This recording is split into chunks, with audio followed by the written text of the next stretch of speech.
যারা জনগণের আদালতের রায়ের মুখোমুখি হতে ভয় পায় কিংবা যাদের ভিন্ন কোনো উদ্দেশ্য রয়েছে, তারাই নির্বাচন অনুষ্ঠান নিয়ে নানা রকম বিভ্রান্তি সৃষ্টি করে।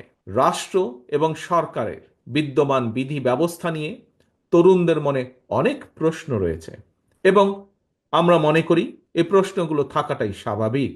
2009 সাল থেকে এ পর্যন্ত ভোটার তালিকায় প্রায় 3.5 কোটি ভোটার যুক্ত হয়েছে। তারা ভোটার হলেও আজ পর্যন্ত তারা একটি জাতীয় নির্বাচন কিংবা স্থানীয় নির্বাচনে ভোট দিতে পারেনি। তারা পারেনি নিজেদের পছন্দের প্রার্থীকে ভোট দিয়ে জনপ্রতিনিধি নির্বাচিত করতে, অথবা ইচ্ছা থাকলেও তারা কেউ নিজেরাও জনপ্রতিনিধি নির্বাচিত হবার সুযোগ পায়নি।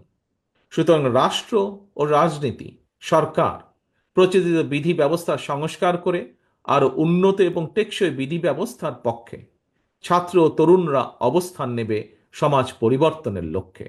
দেশের তরুণ জনগোষ্ঠী ভূমিকা রাখবে, এটিই স্বাভাবিক, এটিই তারুণ্যের ধর্ম। দেশে প্রয়োজনে আরো নতুন রাজনৈতিক দলের উত্থান ঘটবে, এটিই গণতান্ত্রিক রীতি। এ নিয়ে বিচলিত হবার কোনোই কিছু নেই। রাষ্ট্র ও রাজনীতির প্রয়োজনে বিএনপি সকল গণতান্ত্রিক উদ্যোগকে স্বাগত জানায়।